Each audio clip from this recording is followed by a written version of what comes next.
This is the client attraction playbook for ethical coaches and practitioners to help you get high-paying clients every week so you can reach $10,000 months and beyond without resorting to sleazy influencer marketing tactics or sacrificing your personal life with back-to-back client appointments.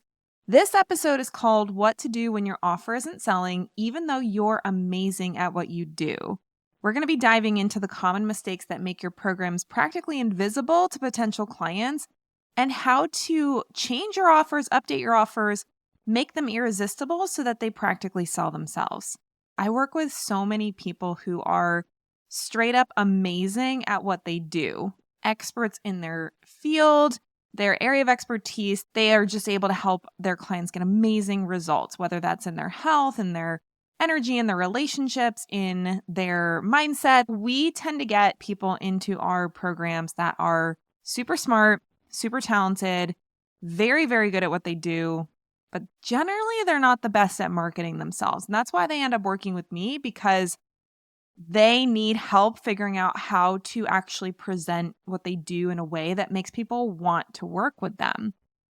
And even though they're just incredible at helping people and they are able to get amazing results for people, they're not as good at promoting themselves, whether that's because they are too modest and they feel weird about putting themselves out there or talking about what they have to sell. They don't want to feel sleazy or slimy, so they're like, I don't really want to promote myself too hard. I just want to educate people. They're usually very generous and very heart-centered. They really are in this industry to help and to serve and to make a difference in the world. And it's people like that who are really good at what they do and really care about their clients that are often not good at marketing themselves and are sometimes even just the worst at marketing themselves. So I want to talk about how do we get past that, right? Because yeah, there are some people who are great at what they do and great marketers, but that's actually kind of rare unless somebody is literally an expert in marketing. I generally don't work with people who are experts in marketing. I work with people who, if they didn't have to market, they'd probably be happier if they could just open their, their quote doors as far as their internet business is concerned and just have clients flooding in. That's what they would prefer to do, right? Like they're not people who love the spotlight or love attention. They're not people who want to be promoting themselves all the time. They just love helping people. And so because they tend to struggle with marketing and sales and putting themselves out there and being consistent in the activities that are more about sales and marketing and advertising and messaging and all of that, they do tend to have a harder time getting clients.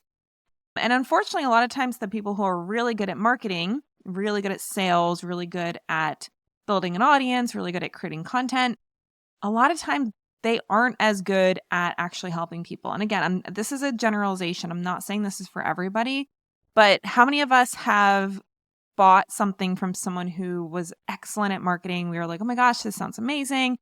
We bought it. And then when we got inside, it wasn't what we were expecting. And maybe that person didn't really know how to teach, right? They didn't really know how to guide. They didn't really know how to coach. They were just really good at sales marketing. Unfortunately, that's really common. And so that's the kind of people that unfortunately we are up against as far as our own industries. Whatever industry you're in, you're going to be in an industry with people who are really good at selling and really good at marketing. And so I am on a mission to help everybody who's great at what they do also get better at marketing. You do not have to be a marketing expert. You do not have to be a sales expert.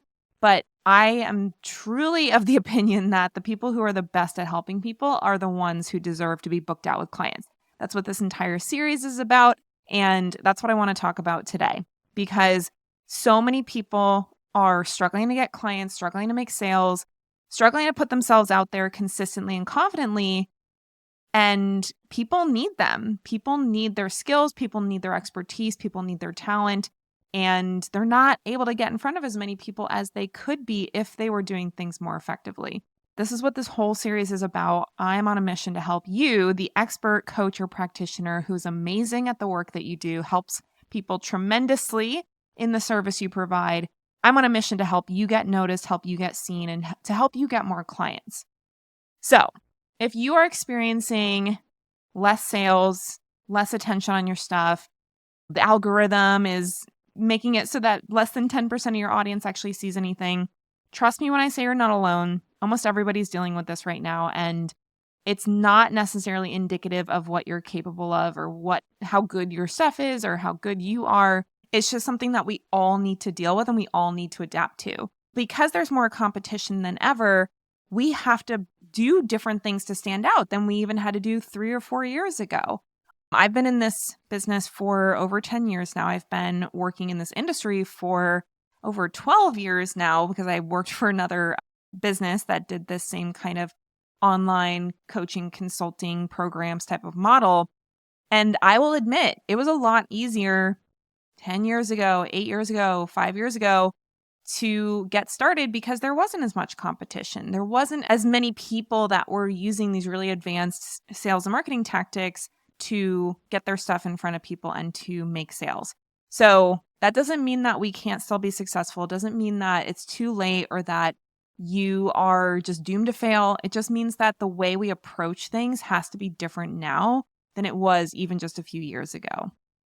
So if you are struggling to sell your offers, maybe you just have one offer, maybe you have multiple offers. When we talk about an offer, it's literally just what are you selling to your potential clients? For most of you, that's going to be one-on-one sessions, packages, programs, that kind of thing. Maybe right now you're not making as many sales as you want. Maybe you were making more sales before. I've talked to a lot of people who, even in the last year or two, they were making way more sales, way more consistently than they are right now. And that's scary for them. It's like, what am I doing? Why is what worked before not working now? They're getting way more objections. People are frequently telling you that they can't afford it or they need to think about it or, oh, this sounds great. Let me talk to my spouse. And then they just ghost you, right? So there's a lot more sales objections that are coming up. So then what do you do? When you get all these objections, when people say they can't afford it, when people say it's not the right time for me, what do we normally do? We start offering discounts. We start doing special promotions. We start really beefing up the number of sessions they're getting, right? We try to make this offer so much better, but those steps are not boosting sales. People seem like they're not really understanding the full value. They're saying, oh, this is too expensive, or, oh, I decided to go with a different coach because they had a cheaper program. And even when people are expressing a lot of interest and showing up, maybe they're even on a sales call and they're saying, yes, this sounds like exactly what I'm looking for. This is what I've wanted. This is the result that I want. But then they're still coming back and saying, I'm going to do this later, right? Like that's the response. And then half the time you never hear from them again, especially if you don't have a follow-up plan. This is a super common experience that my clients are having. We went through a period of time this year that we were getting a lot more objections to the same offer that was selling really well last year. And so we had to make some changes too. There's been a big shift. And if you're trying to do the same things you've been doing before, it's not necessarily going to work. Or maybe you're trying to make some changes to your offer because you don't want to offer so many sessions or you want to raise your price and you're getting a lot of pushback. And that makes you go back to what you were doing before because, well, if this isn't working, I guess I just need to keep offering what I was offering before. It really makes you question, do people even value what I'm selling? You know you can help people. You've helped people before. You've gotten them great results. You know you're an expert. I know sometimes it's really easy to fall into that imposter syndrome and start to question, well, maybe I'm not really that good at what I do. But when you really look at it seriously, you know you're great, right? You know you can help people. You know you have skills and expertise that makes a huge difference in people's lives. But when you're experiencing a lot of downturn in sales or a lot more objections, it does make you feel like maybe you're not as good as you thought you were. If you rely on your business as a source of income for your family or for yourself, that can cause a lot of stress. You start to stress about maybe I'm not going to cover my business expenses, or maybe I'm not going to even be able to pay my bills for my personal life. Your business isn't paying you enough to be comfortable and to feel secure, and that creates a lot of stress day to day running your business. Maybe you start to worry that you're never going to be able to create an offer that people actually want to buy, specifically allowing you to charge what you want to charge. Because yeah, maybe we could all cut our prices down to next to nothing and get more clients, but we want to be able to pay ourselves well, to be able to have that financial freedom, but also to not have to work 12-hour days to make ends meet. And so maybe you're feeling like your only option is just to see clients back to back at a really low price because that's all people are willing to pay. Maybe you're starting to feel a little embarrassed that you spent so much time and money in your education. You're constantly learning new skills. You're getting new certifications, new continuing education credits. You're continuing to build your expertise and get better at what you do. And after all this money and time you've spent, you're not seeing the reward. I personally went to grad school for a master's degree. I was in school for, gosh, I want to say 8 years to actually get to the end of undergrad and then preparing for grad school and then grad school, right? Probably have spent hundreds of thousands of dollars on my education. And you go into an education like that thinking there's going to be income opportunities that, oh, surely I get this advanced degree, I have this education, I'm going to make good money with this expertise. And unfortunately, especially if you start your own business, maybe it's not turning out that way. And you're starting to wonder, why did I spend all this money on my education when Susie Q, the influencer, is able to make millions by just having a huge audience and promoting stuff, right?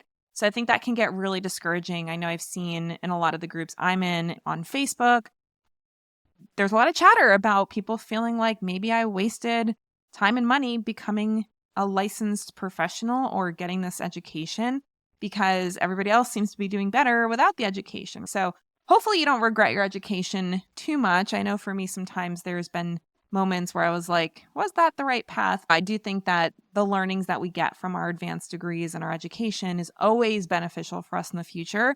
But I can completely empathize with the frustration when you see other people who are not as educated as you, are not as expert as you, and they're doing better in their business. And then every time you go to tweak your offer or create a new offer or try something new, you feel doubt. Like you have that self-doubt. Will this actually work? Are people even going to buy this? Do people care what I'm selling? And that can cause you to really shrink back when it comes to promoting the new thing. It's a lot easier to sell something and to show up excited about selling something when you know people are buying it. And so if you've been experiencing a lot of no's, a lot of not right now, I'll do this later, it can actually cause you to start shrinking back and not wanting to promote it because you start to question, maybe nobody wants this, maybe it's not as good as I thought. And that can cause a downward spiral where that leads to more reduction in sales, more objections, and it just creates a really bad situation for you. If any of that sounds familiar, this is something that I'm seeing with a lot of people right now. We've had to help some clients through this process where they were having a lot of no's and they needed to tweak their offer to get it selling again or to get it selling in the first place. And so it's not an unusual problem to have, and it is solvable. Now, here's what a lot of people try when they're experiencing this problem.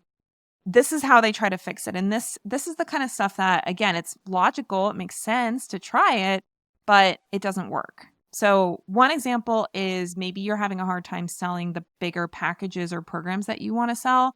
So then you decide to start selling either single sessions or really small packages because that feels less scary because the price is lower. You can sell a single session for maybe it's $100, maybe it's $200, and that feels less scary than selling something for $2,000 or above. But what that means is, one, you're selling all the time if you're selling single sessions or small packages. But two, you're also having to chase people for follow-ups all the time. We've had clients experience this before where they tried to start selling really small bite type of one-on-one offers, and people would just come for that one session and then just ghost them, and they wouldn't come back because they thought, okay, I got what I needed, now I'm good, versus actually signing up for the full transformation, which is something we'll talk about. Another tactic that a lot of people use that is definitely the wrong way to go is keeping your target market broad so that you don't, quote, leave money on the table. There's this big belief that, oh, if there's just more people I can talk to and I'm more broad with my messaging, then that means from a numbers perspective, there's going to be more sales. And that is not the way it works in today's market. Specificity is key. I'm going to emphasize this over and over. And if you work with me in any of my programs, you're probably going to get sick of me saying it. But specificity is absolutely essential when it comes to making sales, and broadening your message is rarely going to actually get more clients for you. In fact, it's usually going to actually get less clients for you. Another thing that, whether it's conscious or subconscious, we end up doing is when we're making sales or when we have our sales conversations, maybe it's a sales call, maybe it's a DM. If we've been getting a lot of no's or people not expressing strong interest in our offers, maybe we think, oh, I just have to show them how much they get when they sign up. So we emphasize the deliverables. We're like, oh, this is how many sessions you'll get. This is how much of me you get. You get this test, or you get this worksheet, or you get these group calls, or this curriculum, or whatever we're selling. I don't know if it's been trained into us. I think being a dietitian, I feel like this is something that a lot of dietitians struggle with, but in general, really intelligent, educated women in particular feel like they have to prove their value. We feel like, oh, I just need to really go over the top, over deliver, show them all this amazing stuff they're going to get when they choose to work with me. So it's really tempting to just pull back the curtain and say, here's all the amazing stuff you're going to get when you sign up for this program. And again, logical, right? You would think, oh my gosh, they're going to see all the support they get, all the sessions that they get. They're just going to be blown away by the features of this program. And unfortunately, just like broadening your messaging, that can actually backfire. It can overwhelm people. It can make them feel like your offer is just going to be a ton of work for them. People don't necessarily want tons and tons of sessions. They don't want to have more time and energy going into solving the problem. If you could sell them a magic pill that fixed their problem immediately, they'd rather buy that than your super big session package. So if we go way too hard on deliverables and focus on that when it comes to trying to prove the value of our offer, that can actually totally blow up in our face and make people actually afraid to move forward. Another mistake that a lot of smart, educated coaches and practitioners make, hopefully this isn't you, but I see this all the time. They're relying on their education and their credentials to be the only proof of why people should work with them. I see this in a lot of conversations that come up in the free Facebook groups that I'm in. And to be fair, some people are more just observing versus complaining about it. But I do see this complaint come up a lot where people are like, why are people choosing to work with these uneducated, uncredentialed other coaches when I'm the one with the degree? I'm the one with the certification. Personally, I think that's a terrible attitude to have, because just because you have a degree doesn't mean that you're great at what you do. Yeah, it means you have some additional education, but that doesn't guarantee that you're awesome at what you do. But there is a lot of this belief in the more educated coaching and practitioner space that your education should be the thing that people care about. And I've said this before, and I definitely have ruffled some feathers about this, but most people really do not care that much about your credentials. I'm not saying they're meaningless. I'm not saying that they're not going to potentially influence somebody, but your credentials are not the thing that's going to get somebody in the door to work with you. So if you're relying on your education, your credentials, the letters after your name to try to convince someone that you know what you're talking about and they should pay you money, that is a huge mistake. And unfortunately, it's one that I think a lot of really educated coaches and practitioners make. Finally, the last piece, and this is a really common one, again, totally logical to think this way, but if you're struggling to make sales, your thought might be, I just need a bigger audience. I just need more leads. I just need new people. I just need a bigger group of people to be selling to. And while sometimes that's true in some cases, it's rare, especially if you have any number of people on your list. If you have an email list, if you have a social media page, if you have 100 people at all, anywhere, I'm not talking about like on each platform that you run. I'm saying if you could add up everybody that you could talk to about your offer and there is 100 people, I am certain that there's at least 1 or 2 people in that 100 that actually want what you have to sell. Yes, growing your audience can be helpful, and I'm not opposed to growing an audience or expanding your audience in effective ways. But for most people, a lack of sales is not just related to their audience size. A lot of people we work with are in that like 1 to 2,000 range in their social media accounts. If you have that many people that are following you, you absolutely have people that would be ready to pay you. So if you're thinking that the focus should be on just growing a bigger audience and you're not effectively selling to your current audience, that's a problem, and that's going to keep you distracted from what's actually going to solve the problem for you. Now let's talk about why all of that doesn't work and then get into what to do instead. If you are selling single sessions, broadening your message, trying to get in front of more eyeballs without refining who you work with and what problem you solve, you are missing a huge opportunity to make more sales, because to make more sales, you need to sell a clear solution to a tangible, high-value problem for people who are ready and willing to pay.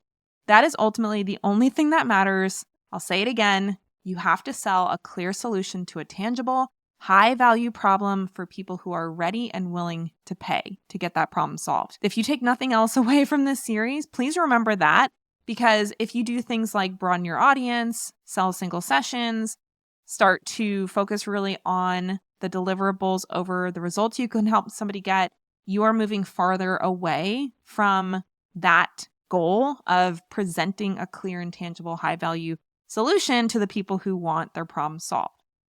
That is the big reason why most of these tactics don't work for getting more clients, because they're not actually focused on that goal as the number one outcome.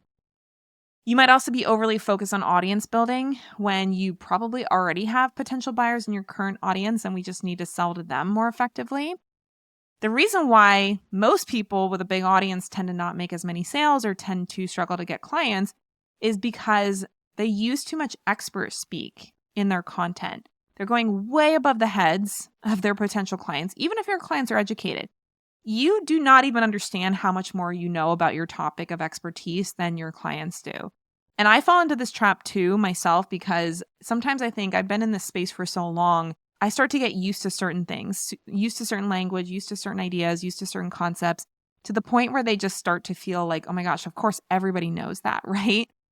And I'm sure you have the same experience too. Maybe you're a nutritionist, maybe you're a personal trainer, maybe you are a therapist. You've been in your world of expertise for so long that stuff that feels obvious to you is mind-blowing to people that you want to work with. So what happens when you are blinded by your competency is that you put out content that you think is really interesting, educational, valuable, and people don't really connect with it because you're talking over their heads. You're talking as if your ideal client is a colleague. You're talking as if you're trying to talk to a doctor, you're trying to talk to a fellow nurse practitioner, fellow therapist. And so the content that you're putting out there, people might think it's interesting, but they're not seeing how it connects to them. They're not understanding how to use that information to actually make a change in their life. And you're not making them feel super confident that you can actually help them, or that if they work with you, they're going to get a result. Now, if you're also overly focused on the specific deliverables within your offer, that's going to make your offer sound like too much work. So if you're talking over their heads, if you're using all this expert speak, and you're going really hard into the deliverables of what you have to offer when you're talking to potential clients, you're going to freak people out. You're going to make them feel like, oh my gosh, this is going to be too hard. This is going to be too much work. I'm not smart enough to do this. I'm going to uniquely fail, and this isn't going to work for me. And they start to be too nervous to make a purchase decision from you, even though they think you're brilliant. They think you're awesome. They trust you as an expert, but they don't trust that they themselves can get the result because you are making it difficult for them to see the path forward. Buyer trust is incredibly low right now, and we have to make sure we're building buyer trust in order to make more sales. So all the things I've been talking about, talking over people's heads, telling them all about the deliverables of your offer instead of the benefits and the results they can get, all of that is going to degrade trust in the offer that you're selling and in the value of what you're providing. I know that we're getting kind of deep into this, and I'm hoping this is making sense. I'm doing my best to keep things as simple as possible. I want you guys to get value from this, but I also know there's only so much we can cover in a short episode. So I just really want to start scratching the surface here. Of course, if you want to go deeper on this, this is what we do inside of our Nourish Business Accelerator program. I just really want to start drawing your attention to the things that maybe you've been doing that have been preventing you from making sales, even though you're awesome at what you do. Let's get into what you need to do instead. There are 7 ingredients that you need to include to sell your coaching and consulting offers at the price point that you want and need to charge to earn what your expertise is worth and to pay yourself a legitimate good salary. Most of the people I work with want to pay themselves at least a 6-figure salary. And so if that's your goal, these steps are going to be essential for you. And if any of these 7 pieces are missing, you're probably going to continue to struggle to make sales in today's crowded market, and it's only going to get worse over time. So we need to fix this now. Whether you're new to business, whether you've been in business for a long time, I want you to be doing this stuff right now. So here are the 7 ingredients. The first is a program promise. Your program promise is the highest value result that your program achieves consistently for a specific type of person. Usually that is the particular problem you solve, the particular results you get for people.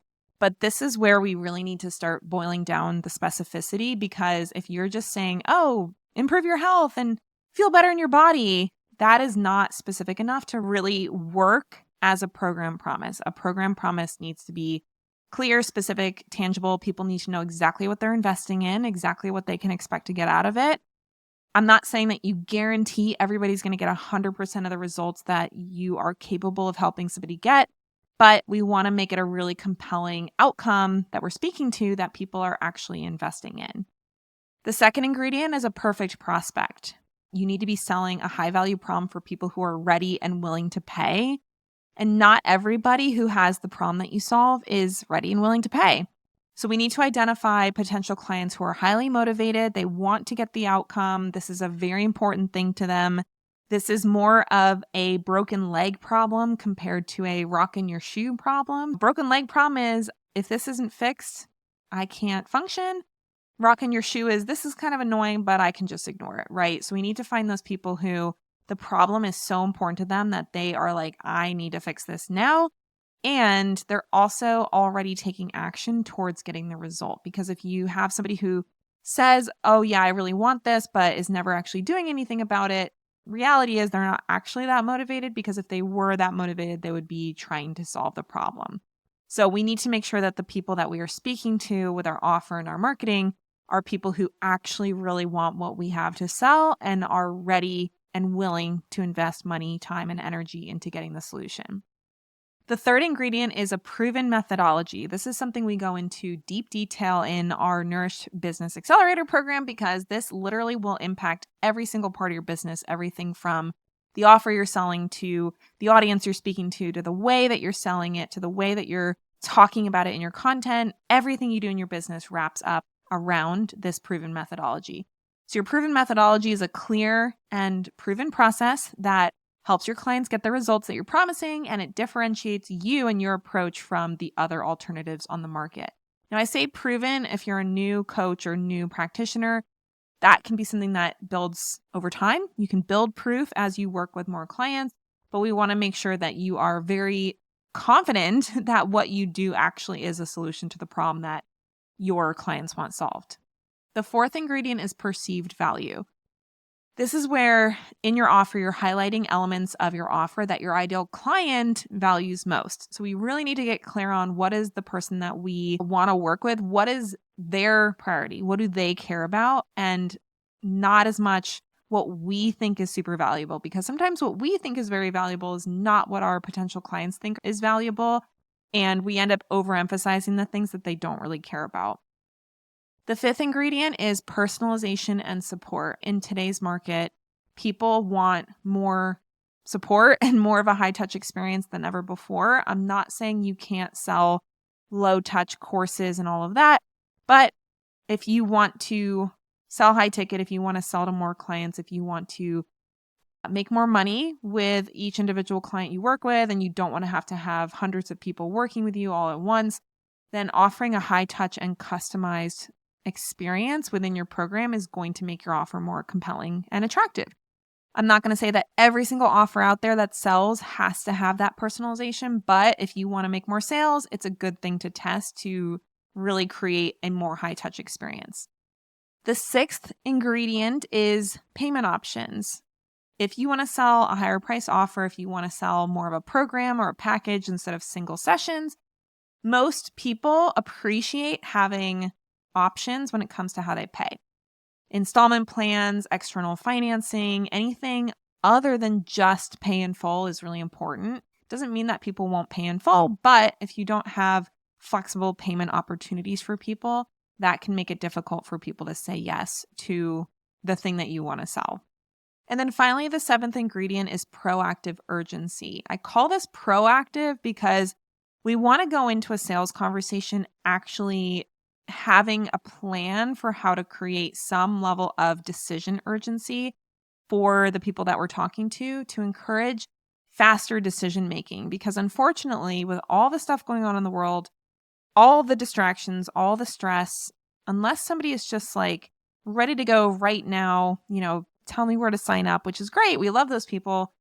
A lot of people need a bit of an incentive to make a faster decision. And I'm not saying you have to make a decision within, that day or even on that phone call if you're having sales calls, but we don't want them to go weeks and weeks just sitting on the decision, right? So going into a sales conversation with chosen urgency or scarcity elements so that we're creating a bit more of that pressure container to make a decision. It doesn't mean they have to say yes, but we just don't want people to sit on the fence and not make a decision for weeks on end and then let life get in the way. Those are the 7 ingredients that you must have to be able to sell more of your coaching and consulting offers at the price point that you want to charge them for.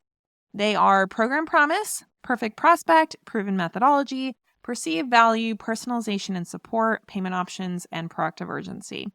We go into a ton more detail on this in our Nourish Business Accelerator program. For now, I just wanted to get your wheels turning about the ingredients that you need to have for your offer to be able to sell and some areas that you might be able to fix if you're missing any of those ingredients for your current offer. In the next episode, I'm going to be doing a deep dive into how to build buyer trust in a skeptical, overwhelmed, and anxious market. There are 3 types of trust that you must be able to build to make more sales. And I'm going to give you the exact steps to build that trust so you can earn more money while helping more dream clients who are excited to work with you. I'll see you there.